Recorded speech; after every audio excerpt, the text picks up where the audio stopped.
and she gets a phone call, and she answers on speaker and calls the woman on the other end, Mom.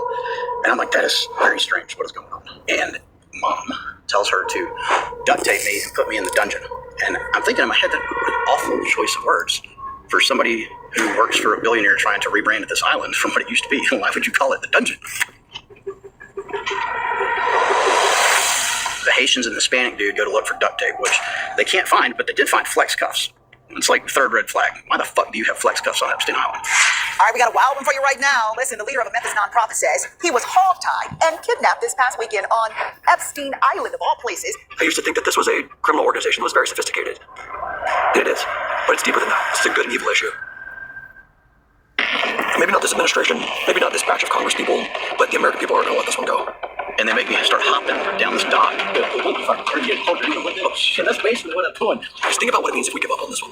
If we give up on a child trafficker, brought kids to an island to serve them to the world's elite, killed them, ate them, and use it as leverage to get a stranglehold on our democracy.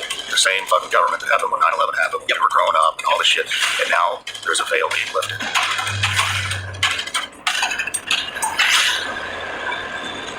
Everybody is starting to realize that there is a war going on, and it is us versus them, but it's not the us versus them everybody thought it was. You know, our nation is rotting from the top down. Epstein isn't dead.org. I'm a criminal investigator and lawyer by my background. When I start looking at this information, I think, no way am I arriving at this conclusion. I don't like this conclusion. It's uncomfortable for me. I'm not happy about it. One of the seductive things about conspiracies is how entertaining they are for many people. This is not something that I find particularly fun, but if the evidence continually supports a conclusion, we have to stare at that conclusion in its face. What's up, guys? I'm Ben O, and you can watch my episode early on Vigilance Elite Patreon. I will be in the comments. It's a war of good and evil. 2 days before he dies, he executes a new will and trust that moves $577 million into a new legal vehicle that I would structure this way if I was about to fake my death. Why write all this down and then leave it in the cell?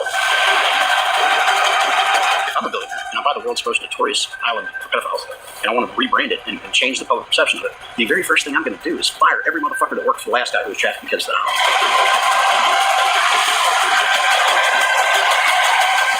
There's an email, I gotta be careful, between Epstein and an associate, and it's redacted who this associate is, where Epstein recounts how a girl told him that she believed while in her bed that God protected her and that Jesus was watching over her. And then he says, whoops. And the person replies, you should dress up like him in Jesus. The next time you see her, we don't wrestle against flesh and blood. This is deeper. This is a war of good and evil. I know I was trespassing. I'm aware of that, but the level of vitriol coming from this woman towards me made zero sense to me at the time. Is she the legit owner? I don't know. She was Jeffrey Epstein's property manager. If she kidnapped a guy March 1st, I'm not leaving her on the island until April 25th to do it again. Like, these are all giant red flags that to me, makes it seem like there's not actually a billionaire in the picture. There's a YouTuber named Rusty Shackelford, and he flew a drone over Little St. James.